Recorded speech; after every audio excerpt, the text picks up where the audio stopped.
Good morning, afternoon. I'm really bad at time. It is a fake concept. Getting in the room. How do we make spaces more inclusive? And I am Amanda Stevens. I'm a diversity, equity, and inclusion professional, mainly working in nerd spaces. And what all of those words means is I tell you how to be less awful for a living. Pretty simple. So, show of hands, how many of you ever went to college? Amazing! And how many of you were part of student groups while you were in college? Less hands. Less amazing. As we all remember, when we were looking at the student groups that we were fairly interested in, whether it be, during the student fair, or whether it was, running into that cool upperclassman, or your roommate told you about something cool, we all probably at some point was like, oh man, I wonder how dope of a space this student group is, right? Because you're meeting new people, you don't know what they're about, they could be weirdos. Just because you share something in similarity with them, say like, I don't know, the anime club, or the board game club, or I think newfangled kids now have like esports clubs, which is kind of wild. Just because you have something in common doesn't mean that you have something in common. Does that make sense to everybody? Nod your heads, shake your heads no. Cool, we're on track. So, usually we all like to think, especially if we're in this room right now, that if we're making a space, whether it be a student group, an affinity group in an organization that we work for, things of that nature, that we, because we are open-minded people, are making inclusive spaces, right? Like we just assume that if we're the open-minded person and we have made the space, and everybody that we know that we've invited to be in this space is generally a cool person, that must mean that the space is safe implicitly. Right? No? Amazing! We all know that it doesn't make it implicitly already an open space. Why is that? Does anybody have any idea as to why a space, whether we think we're good-natured people or not, is already an inclusive space? Does anyone want to raise their hand and get called on like a college student today? Maybe I should call on the person who came in late. What's up? So, hi. Why do you think a space that we make, let's say we're starting a student group and we're like, oh, I'm this great safe space of a person, I'm an ally, I'm woke, whatever, that must mean that my space is already inclusive, right? No. Why might it not be already inclusive? Because you have to make sure you're making steps to make it an inclusive space, like making sure that you're posting the voices that are in your space, especially for student groups, making sure that you're giving a platform to the LGBTQ community, making sure you're showcasing and presenting games, maybe having a cool gamer series. So one of the universities to work at, we did a GEM tournament, which is the gender equity movement, and we had a Valorant tournament because that was the girls group wanted to come into our space and they wanted to host a tournament. And we did it for a very low cost so the students could be able to run a cool event and have a whole networking event. So you have to make it. Yeah.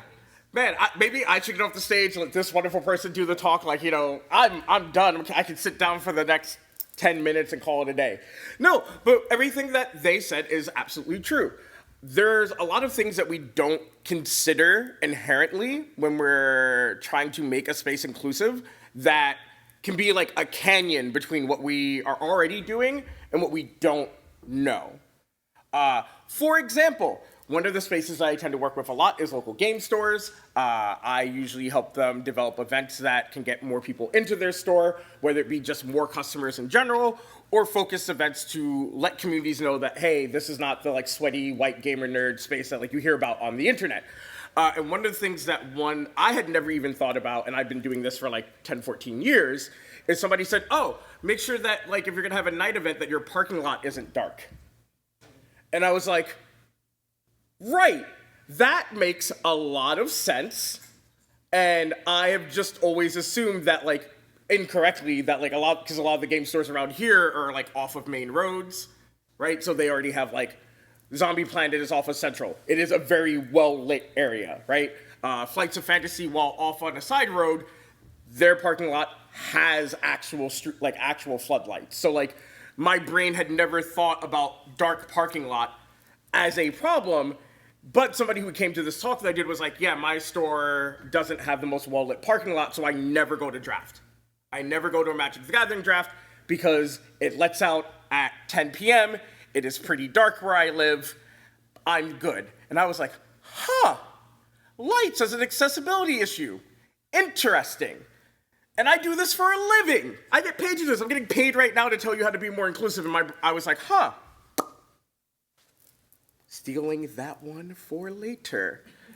So yeah, one of the things that we need to do is also, that we've learned both from our lovely stand-in co-host of the panel and the person that I spoke to when I was giving one of my talks, is resourcing your own community, right? Because you don't know what you don't know, and not in the sense of WMDs, but also in the things that you need to make your space more inclusive. So actually soliciting your base for what needs they don't feel are being met and how you can meet them. My favorite thing to do at the start of any group session that I start, whether it's when I was running an anime club or a laser tag club, was this, hey guys, what do you need? Like, what makes this a better thing for you? Do you want to vote on the anime that we watch? Is there things that you see in anime that you aren't a big fan of? If you don't do those type of things, you are doing yourself a disservice because you're going to assume incorrectly, as all and most assumptions are, that if people have a problem with something that they're going to speak up and tell you. The monumental task of being a self-advocate is incredibly difficult.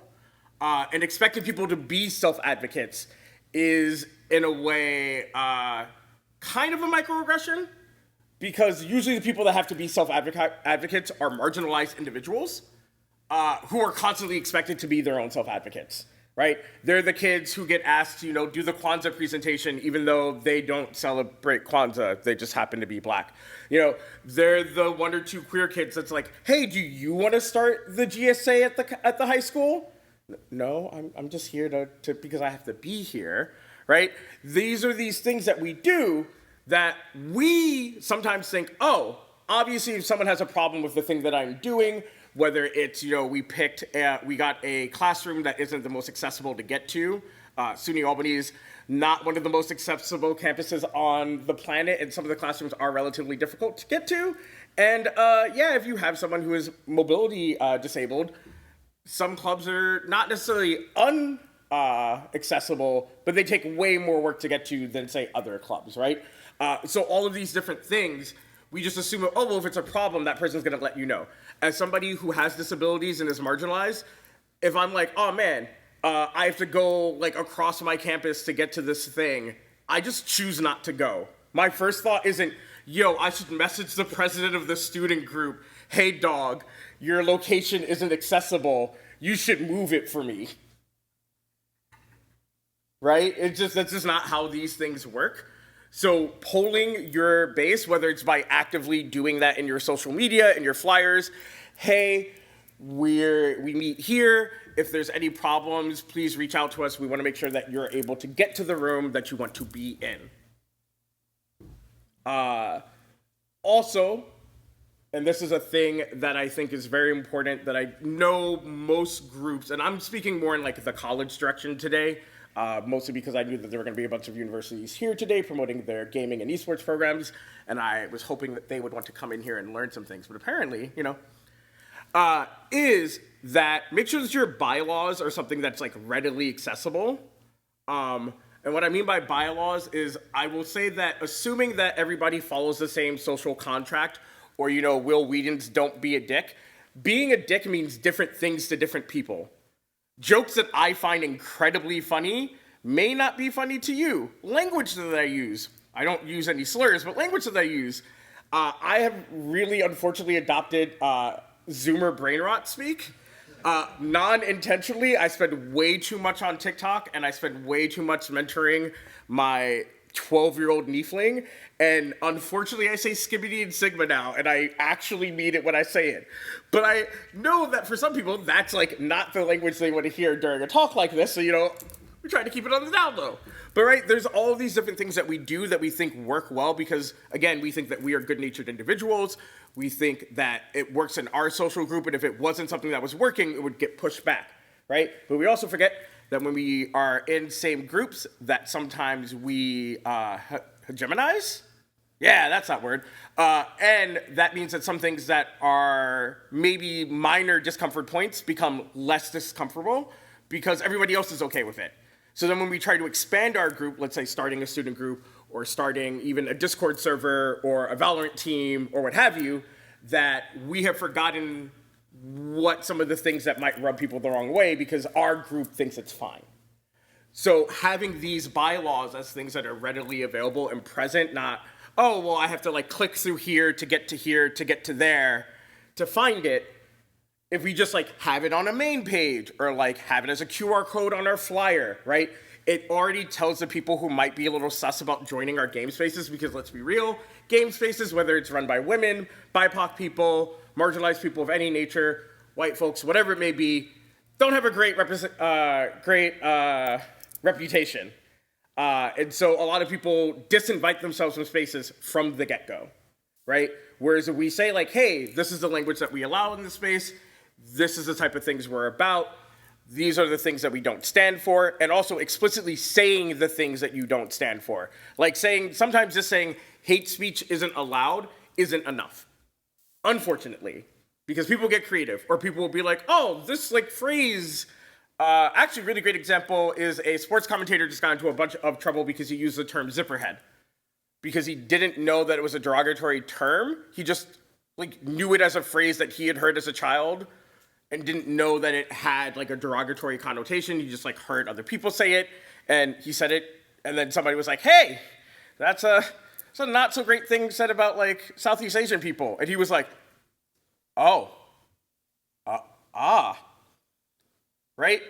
So sometimes just saying hate speech doesn't help, and the way that you can fix that is by saying slurs of any nature, and then that leaves the opening so that if someone says, hey, I don't know if you knew that, but mongoloid isn't just a do-nothing term to mean like an idiot. It actually has like these really terrible connotations. A word that I didn't know was hate speech. I just remember hearing a wrestler say it all the time when I was a kid, and then I used it on Twitter once, and a bunch of people were like, hey. I was like, my bad. But if you open it to a wider thing, like everybody knows that a slur is bad. If you say hate speech and then you tell somebody, oh, that phrase that they said is bad, they're gonna be like, well, I'm not a hateful person, and they start to get on the defensive back foot. Whereas you say slurs of any nature, that leaves the opening for any speech that you may have not known was a slur, right? That has like unfortunately been like picked up by the vernacular. So like it is very important that we make sure that our bylaws are these very present thing, because it will keep people from self-selecting themselves out because they don't have to do any of the guesswork of what makes your space inclusive. And cool. So I'm going to open this up to questions because I think for a topic like this, instead of me just like speaking at you ad nauseum, you probably have things that you want to know about making your spaces more inclusive. And I think I work better as a resource point than a very loud microphone. So you're more than welcome to ask me questions. And if not, I'll start off with a question. Actually, if you try to make your spaces inclusive and try to your best to make sure that speech is inclusive, what would you say is the best way to respond if someone was like, "Hey, that wasn't cool"? What is your ideal? What does that look like ideally to you? Sure. So let's say, hypothetically speaking, I, during this talk, like said mongoloid and meant it, and somebody was like, hey, that's a derogatory term. One of two things needs to happen immediately. Like, obviously, the apology needs to happen of like, hey, I don't know where you're coming from, but I can tell that you are upset, and the first thing I want to do in this situation is apologize to you for making you upset. Sure, some people are going to say, well, oh, you're not apologizing for the thing you do, but if you don't have any knowledge about it, it's really hard to give a genuine apology, right? Because it is worse to just say, you're correct, I believe in you, you're right, I did the bad, because you don't mean it, because you don't understand what just happened, right? So the first thing you have to do is apologize, but apologize for the fact that you've made somebody uncomfortable, and say, hey, if you're comfortable, we can sit down and have a talk about this. If not, give me time, please, to do the research so I can acknowledge myself, and then I will come back to you with a more nuanced apology now that with the understanding of what I did being wrong, not just making you upset. This is also really important that you make sure that you have ways of getting anonymous feedback that is constantly reminded to your audience. Again, coming out and saying like in the moment, hey, you did a thing, or even afterwards, might be disempowering for some people. One, because they're anxious, they don't want to be, the killjoy, and two, they're the group member. You're the person in charge of the group. You're the secretary of the group. You're the vice president, whatever. There's a power imbalance. Even if it is a student group, a weekly meetup at Bard and Baker, you are still the person who structures it. You are still, in some sense, in charge. So making sure that there's a way for anonymous feedback of that nature is very important, and that you drill it into people. Don't tell people about it at the first meeting and then have it on your website and then never bring it up again, because people don't listen, right? So make sure that there's a thing that you say, whether it's at the beginning of every meeting, at the end of every meeting. Hey, if you don't want to give feedback now, please remember that we have the anonymous feedback form. This makes people the amount of times that you will find out that you will get more feedback anonymously than with just being like, oh, I'm always available to talk to you, is surprising. And then again, like I said, be willing to take that in. If you need another person to look at it with you, then make sure that you're structured in such a way that you are not always the direct feedback point, that it is you and someone else, so that way you can combat your own biases and your own discomfort. Because we generally don't like being told that we did something wrong. And it takes a monumental task on the wrongdoer. I hate using that phrase, but that's just the best way to do it, to then be able to uncenter themselves and do whatever they need to do to move forward. And I feel like that's part of where that question comes from. So having somebody who is with you in that moment to look at it and be like, you know what, I think they're right. I could see where that language might cause a problem. Hey, why don't we sit down and talk about how you feel about it right now, and then let's start brainstorming how we can change. Awesome, thanks. No problem. We have time for another one? Yeah. Hi. So part of my job description is operating meetings for a relatively, in my scale, large team. It's myself and two others who we've been working together for 6.5 years, but there's right now 3 other team members who I'm less familiar with, who haven't worked with us as long. One of the things that I make a practice of trying to do is asking, what do you need? But in the context of a working project, are there different, better ways to ask and solicit that type of feedback that you... Sure. My favorite thing is always to start with my needs.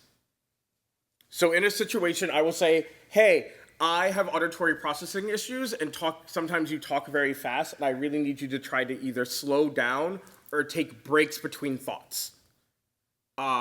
Starting with my vulnerabilities opens up vulnerability for other people, right? You are, again, probably a leader in this group, or at least somebody who helps manage that group. Showing your own vulnerabilities will help open up vulnerabilities. If you're constantly being and I'm not making the assumption that you're being pestering, but if you're like, hey, what do you need? What do you need? What do you need? And you're not sharing your own needs, it makes it seem like you are unintentionally coming across as infallible, and I'm trying to, bring myself down to your level. If you're saying these are the needs that I have, because remember, you're already talking about the fact that you're in a group of people that you've already worked with, and now you have some new people. Those people already know your needs, right? So you don't have to share them because, half of the group already knows it. So, it's going to come across as we're the outsider because we're being asked to be made accommodated for. So by actively sharing the needs that everybody else has, even if it seems redundant to you and the X other members, it shows that everybody has deficiencies that we are working around to make sure that we are a stronger group. And we want to know what your deficiencies are, your specific needs are, so that we can work for you in the same way that we already show up for each other. Thank you. Welcome. Anybody else? I got time for 2 more, unless they're really deep dives. Hey, co-host. Hello. I'm not going to give a whole lot of background Sure. for this question, just so I can get the answer. Yeah. Without divulging my past. But I'm a mentor for students. I work in a college setting. I am on a team with lots of men. I myself personally feel like I struggle being heard and like getting my point across to those around me. But then how do I also then be a mentor to other girls, non-binary, etc. in my space that also feel like they're also in that same situation? If I don't have the coping skills or understanding how to make myself heard, how do I then be a mentor for individuals who feel that same exact way? Awesome. Amazing.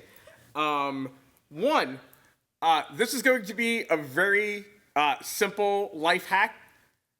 Always end your sentences on a down note. Women tend to end their sentences on an up note, and it comes across less declarative, and therefore it is why people assume that you're asking a question or that you need feedback for the thing that you just said. This is a sociological thing. I study language because it's interesting to me and also because I talk for a living. Ending things on a down note sounds more declarative, and it makes it very clear that you're not looking for an opening for other people's information on the thing that you're probably very knowledgeable on. That's why, if you haven't noticed, I tend to deepen my voice towards the end of my sentences, because as much as I love all of you in the room for listening to me to talk today, I know what I'm talking about. That is just one quick, easy life hack that will make you feel like you're getting more things across because you're opening yourself up less for feedback when you're not asking for it. That's number one. Number two, we as mentors are not monoliths. We're not made out of marble. We are not statues, pillars, whatever. We have our own issues.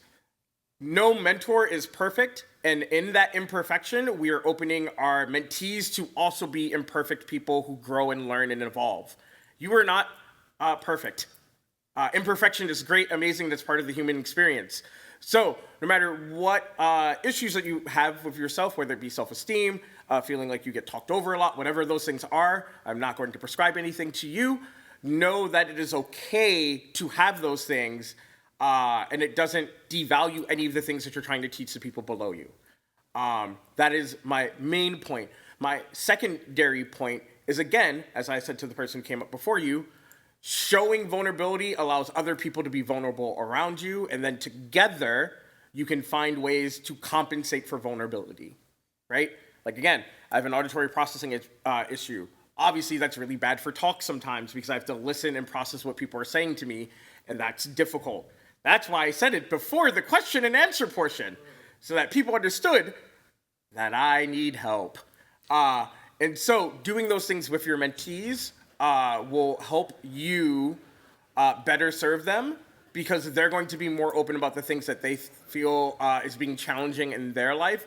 And even if you don't have all the answers, you can be like, oh, that's something that I'm going to now go educate myself about so I can better help you. That empowers them to know that they can share those things with other people, and that there are people out there that are going to educate themselves about those deficiencies and help them with them, right?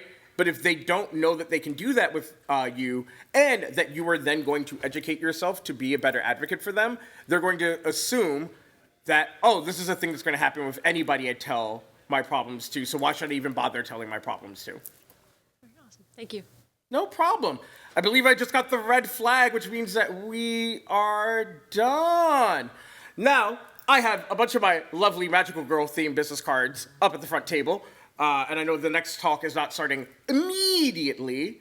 And if you want to talk to me more, we can talk outside the room. But I know that two of the people here are very lovely and are going to be talking after me. So you should probably stay for their talk too, even though I have no idea what it's about, but they seem amazing, so it's probably going to be amazing. Thank you so much for joining me today.